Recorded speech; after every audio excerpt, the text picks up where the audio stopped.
출애굽기 11장은 처음 난 것들이 죽을 것이라는 경고입니다. 하나님은 한 가지 재앙을 바로와 애굽에 내린 후에야 바로가 이스라엘 백성을 내보낼 것이라고 말씀하십니다. 이것은 그만큼 이 재앙이 강력한 파괴력이 있어서 바로와 애굽 사람들이 이스라엘 사람들을 보내지 않을 수 없게 될 것이라는 말씀입니다. 하나님이 내리실 마지막 재앙은 처음 난 것의 죽음입니다. 이러한 재앙이 내리기 전에 이스라엘 사람들이 준비하거나 해야 할 일도 알려주십니다. 한글 성경에서는 은금 폐물이라고 번역했는데 히브리어는 금과 은으로 만든 그릇 용품을 의미합니다. 하나님이 애굽 사람들로부터 은금 폐물, 그릇 용품을 구하라고 하신 이유를 오늘 본문은 직접 알려주지 않습니다. 물론 이 귀금속들은 이스라엘 백성이 애굽에서 노동한 것에 대한 대가로 볼 수 있습니다. 이제까지 오랜 시간 강제 노역의 대가를 제대로 받지 못했기 때문에 그 대가를 받을 수 있도록 하셨던 것입니다. 다만 광야 생활에서 금과 은으로 된 그릇이나 폐물을 사용할 수 있는 곳은 거의 없었을 것입니다. 하나님이 활용성이 없는 은금 폐물, 그릇을 가지고 출애굽하게 하신 이유가 있습니다. 바로 성막을 제작할 때 사용하도록 하기 위함입니다. 출애굽기 35장과 36장에서는 출애굽 당시 가져왔던 금과 은으로 성막을 만들었다고 알려줍니다. 이런 가운데 하나님은 이스라엘 백성이 애굽 사람의 은혜를 받게 하셨고 모세는 바로의 신하와 백성의 눈에 위대한 사람으로 보이게 하셨습니다.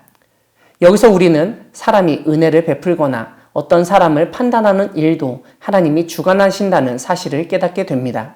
이렇게 해서 하나님은 이스라엘이 출애굽할 수 있는 사전 작업을 마치셨던 것입니다. 모세는 바로에게 애굽의 모든 초태생이 죽게 될 것이라고 알립니다. 오늘 본문 5절은 왕위에 앉아있는 바로의 장자로부터 맷돌 뒤에 있는 몸종의 장자와 모든 가축의 처음 난 것까지 죽을 것이라고 설명합니다. 죽음의 대상에는 사회적 지위나 인간과 동물의 구별과 차별이 없을 것이라는 점을 알려주는 말씀입니다. 무엇보다 이 일은 하나님이 밤중에 애굽 가운데로 들어오셔서 생겨날 일이라고 언급함으로써 인간이 행하는 사건이 아니라는 점을 강조합니다. 모세는 이러한 재앙으로 인해서 애굽 온 땅에 전무후무한 큰 부르짖음, 즉 곡성이 들리게 될 것이라고 선포합니다. 그런데 7절을 보면 여호와 하나님이 애굽 사람과 이스라엘 사이를 구별하신다는 점을 그렇게 확인하게 될 것이라고 알립니다.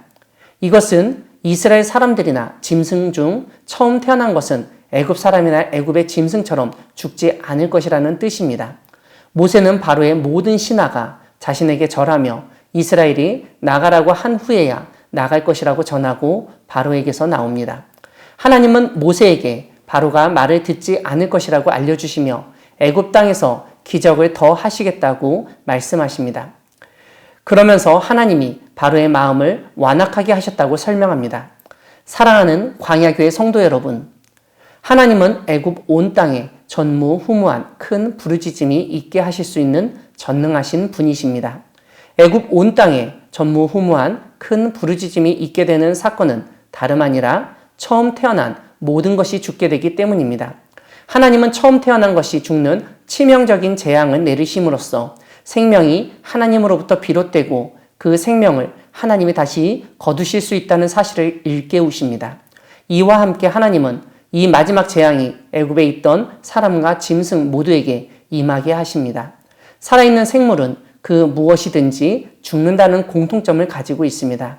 하지만 짐승과 달리 인간은 사회적 지위가 나누어져 있고 경제적, 교육적 편차가 심합니다. 예전에는 이런 사회적, 경제적, 교육적 차이가 더 오래 살도록 하고 죽음을 늦춘다고 여겼습니다. 그렇다고 하더라도 모든 인간은 죽는다는 점에서 사람들은 죽음이 공평하다고 생각하고 있습니다.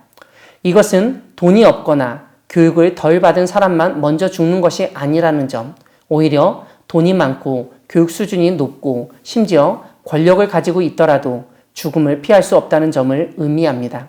하나님은 모든 생물이 인간이 피할 수 없는 죽음을 가지고 마지막 재앙을 계획하셨습니다. 다만 사회적, 생물학적 구분이 없는 죽음 가운데 살아있는 자들이 하나님이 하시는 일이라는 사실을 깨닫도록 처음 태어난 것만 죽도록 하셨습니다. 죽음의 무차별성 가운데서도 초태생을 구별하셨다는 것을 의미합니다. 또한 오늘 본문은 애굽과 이스라엘을 구별하셨다고도 알려줍니다. 이런 점에서 하나님이 때로는 무차별적인 죽음을 사용하실 수 있고 그 안에서도 구별하시고 하나님의 의지와 능력을 보여주실 수 있다는 사실을 알 수 있습니다. 생명을 주관하시는 하나님을 믿으며 우리의 삶과 죽음을 주님께 맡기며 담대히 나아가는 여러분 되기를 바랍니다. 아멘.